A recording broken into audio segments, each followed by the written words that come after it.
Okay, good day. Ito yung i-replace natin at ipapakita natin sa buong video na ito kung ano at paano natin ito i-replace. At saka marami pang ibang issue itong motorsiklo. Actually, hindi lang itong pipe na butas.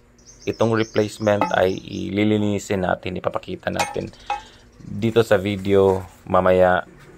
Ang paglilinis, may konting mga clips tayo na ipapakita at sa samantala ay ating tinitingnan ang kondisyon at ating sinisipat kung ano pa yung possible mga issue or sini-check natin in general. So ito lang naman sa lahat-lahat ng part ng pipe na ito. Ang problema, o hindi naman talaga problema pero kasi used na yon. So itong pinaka main talaga na gumugulo, medyo matagal na rin itong ginagamit natin na butas-butas na itong pipe natin. So hindi agad natin na replace ito, ginagamit lang natin at tinatawid lang until such time na meron na tayong nakita na bago, hindi naman bago but used, pero pang-replace na sobrang ganda ng kondisyon. So ito, ang dami na ng mga butas-butas dito, makikita natin dito sa ilalim, hindi na makikita from top, pero dito sa bottom nyo makikita ang lahat-lahat ng yan. So sa tingin ko kasi hindi siya natitest, hindi siya na-replace during pandemic. Ating ginalaw at binuo ulit ito. So lahat ng mga part na ito ay stock, meaning from 2001 ang model na ito ay around 2001. At itong tambutso, kung hindi ako nagkamali, ay ito yung original talaga na pipe na nandyan. So kung tayo natin mga 20 years na tumatakbo, 20 plus years with this stock na mga parts tulad ng mga manibela, tangke, chassis, overall, engine. Yung napalitan dito is gulong lang. Yung rims ay yun pa rin. So galing ito sa kinabitan ng tricycle.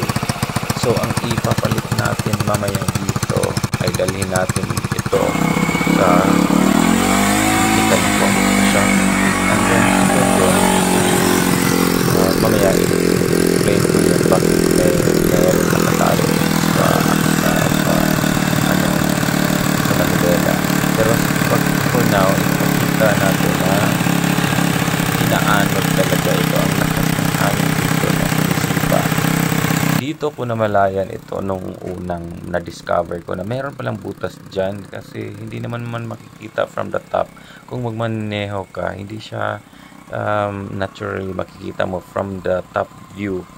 So bago ko tuluyan itong ikabit ang tambutso at lilinisin ay tinitingnan ko muna ito yung pinaka-main na feature talaga niya. May butas siya para kung sakali na may dadaan na tubig dito, yari may mga ulan-ulan, dito siya lalabas. So yan ang ating STX pipe. At sa punto naman ngayon ay lilinisin ko ito at huhugasan gamit muna itong gasolina para lalambot yung mga hardened na mga grimes, pati na rin ang mga grasa or whatever na kumakapit dito.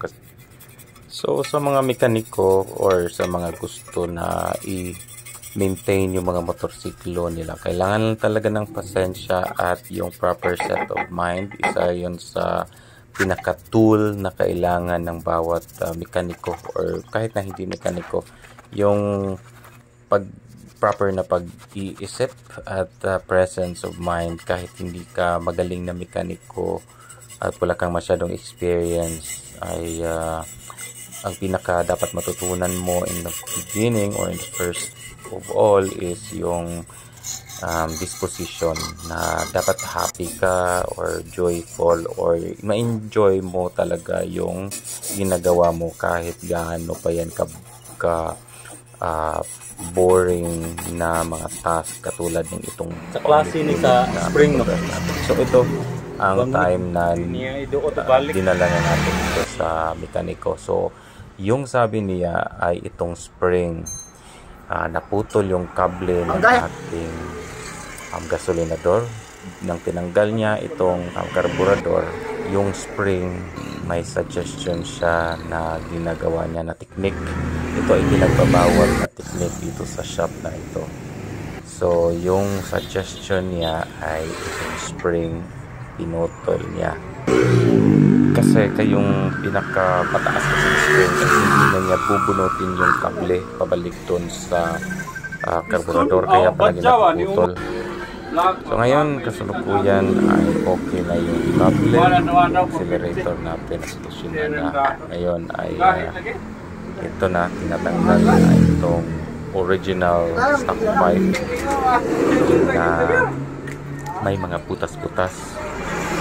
So ayun, natanggal na at ating tuluyan na itong titingnan kung for future baka may gagamitan tayo nito, at kung tinitingnan natin kung pwede pa ba siya na isolda. So sa tingin ko ay pwede naman, pero malaking trabaho talaga. So ito nga palang pipe ay may kaibahan nga ito doon sa dati, kasi naman iba yung dulo niya, medyo mas bilog yung tono at tunog niya compared dun sa previous or sa luma, kasi yung hulma ng kanyang tip ng tambucho ay iba. So ayan, pakinggan na lang natin muna.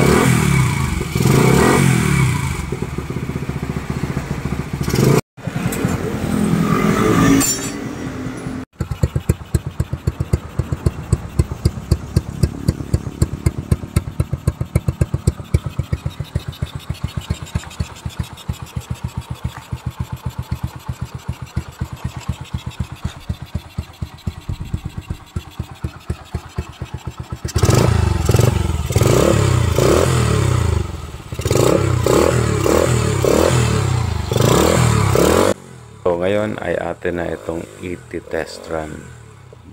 Pinapainit muna natin ang makina, at hindi na magtagal ay atin na itong masisilayan.